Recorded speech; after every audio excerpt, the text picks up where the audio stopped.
Shalom saudara yang dikasih Tuhan, senang berjumpa kembali dimanapun saudara berada. Saya selalu membagikan renungan firman Tuhan. Saya Henry Indrawan dalam program saya Panggilan Iman pada Yesus dalam roh dan jiwa kita.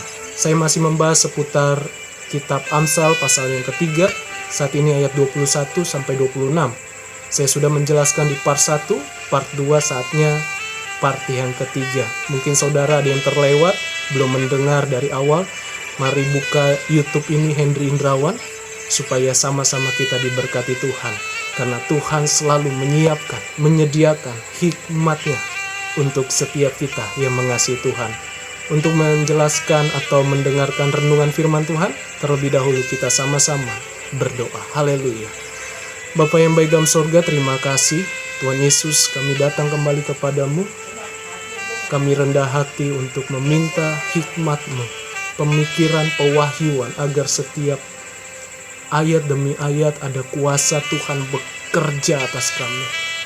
Tolong kami ya Tuhan, tambahkan hikmat ya Tuhan kepada kami, kepekaan kepada hati kami, roh kami ya Tuhan. Dalam nama Yesus, biarlah hamba yang semakin kecil, Tuhan yang semakin terlihat.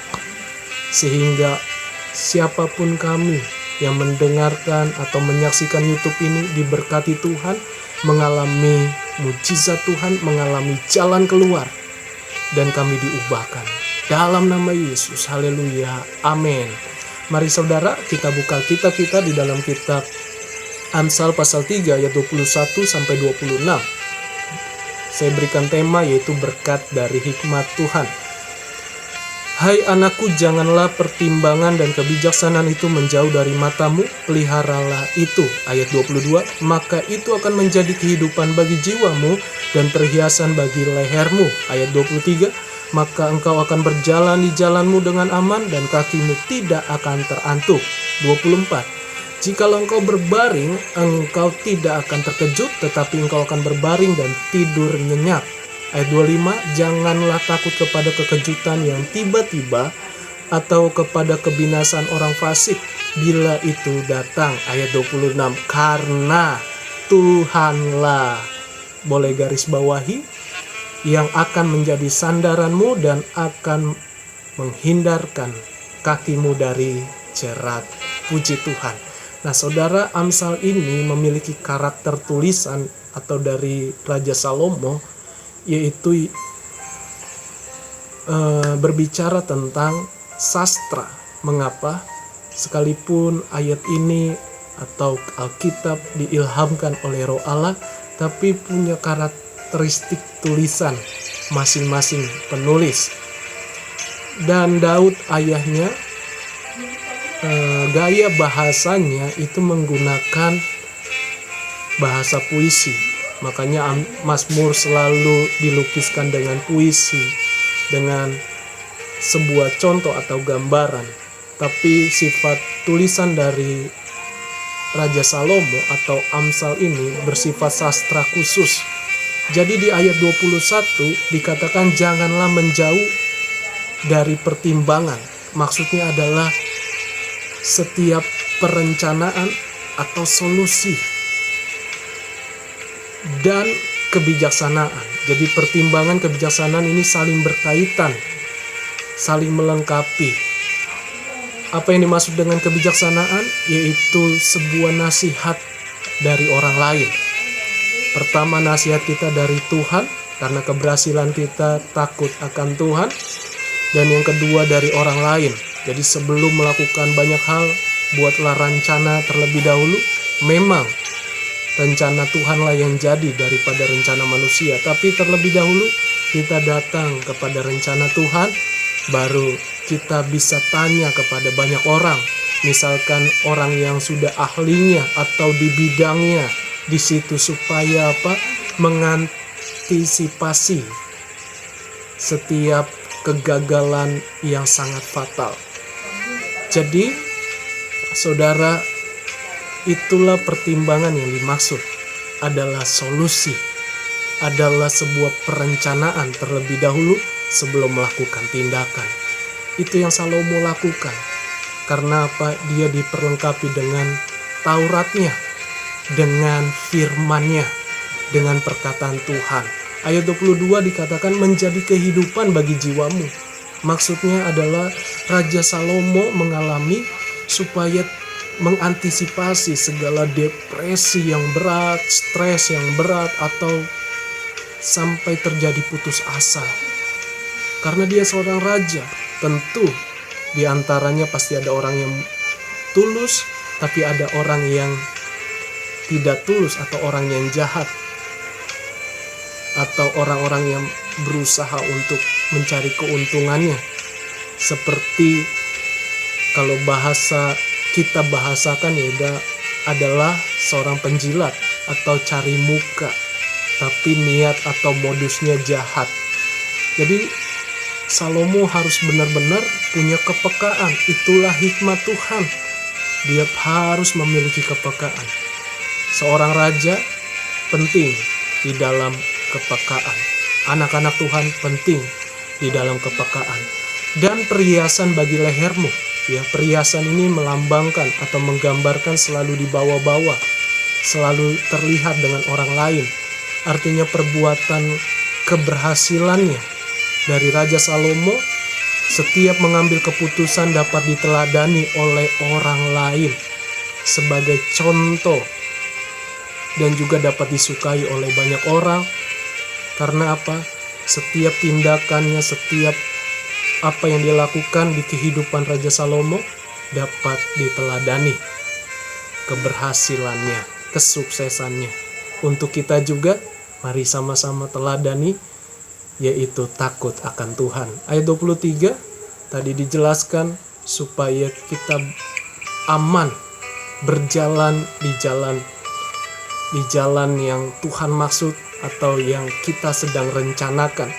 Ya, setiap langkah keputusan tidak selalu dalam kegagalan, tidak selalu dalam ketakutan, tidak selalu dalam ketidakpastian. Sebab apa? Diri kita atau diri Raja Salomo memiliki hikmat dan kebijaksanaan supaya jalan kita tidak terantuk.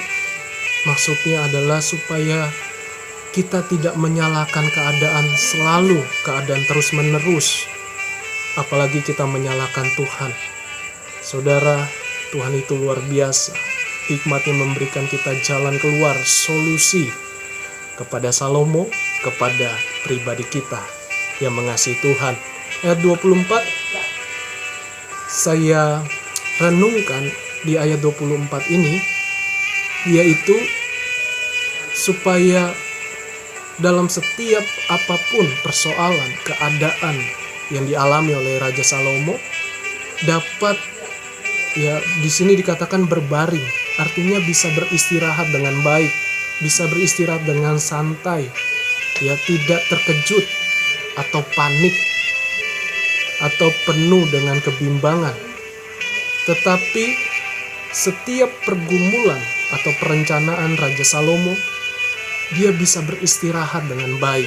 Dia bisa menikmati tidurnya. Dia tidak stres berat sehingga harus mungkin minum obat. Kalau di zaman sekarang harus minum obat supaya depresinya hilang. Tapi tidak ada faedahnya juga.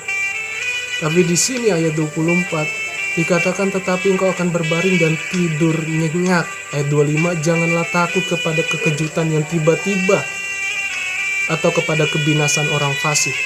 Apa yang dimaksud orang fasik? Orang yang tidak mempercayai Allah, orang yang menolak Tuhan, orang yang tidak beribadah atau beriman kepada Tuhan, yang hatinya menyimpan dendam, menyimpan kemarahan, menyimpan hati yang busuk.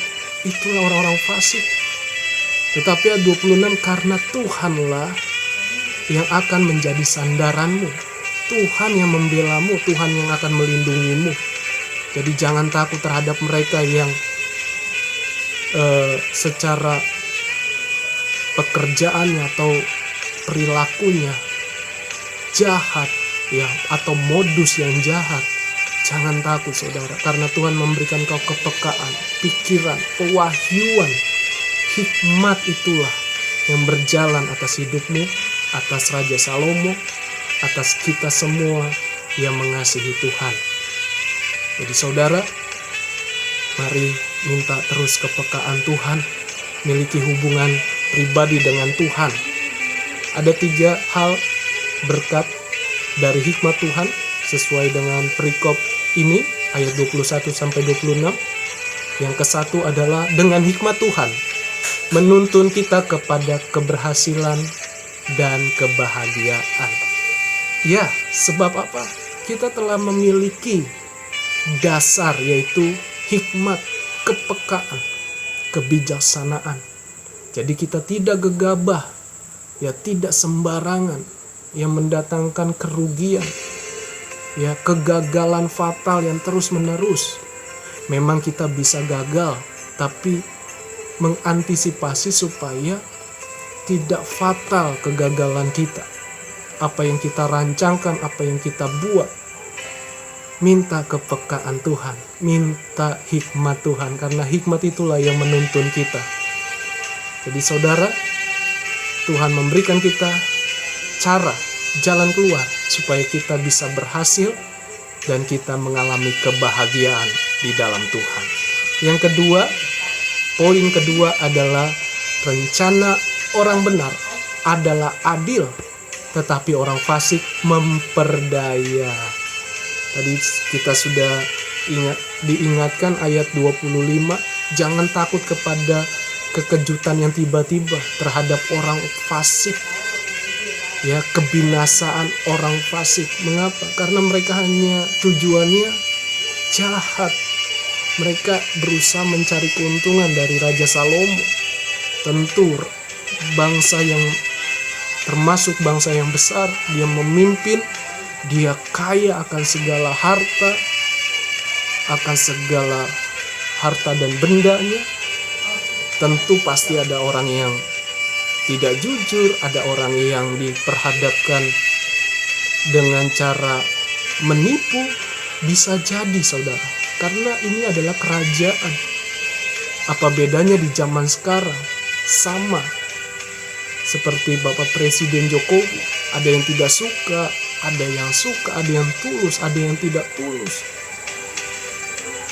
ya, ada yang modus.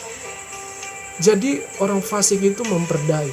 Tapi rancangan orang benar, yaitu kita dan saudara yang mendengarkan YouTube ini, adalah orang yang adil, memperhatikan orang-orang yang lemah, mendorong, mendukung, mendoakan, mengasihi orang-orang yang tidak berdaya, orang-orang yang lemah.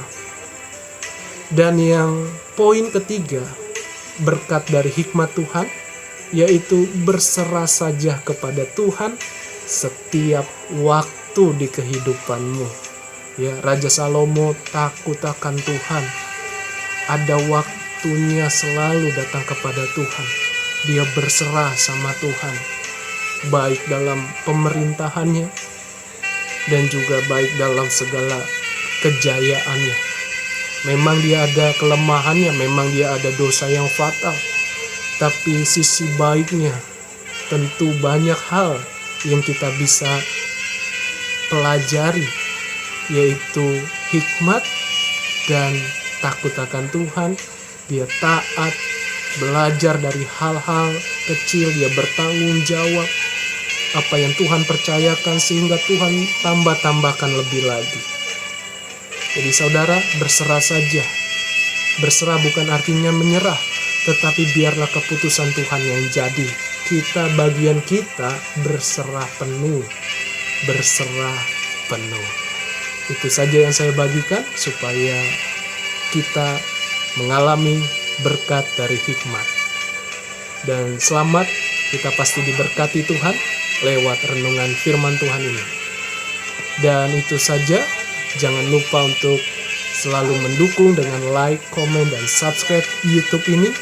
Dan bagikan ke banyak orang supaya nama Tuhan dimuliakan. Tuhan Yesus memberkati kita semua. Shalom. Haleluya.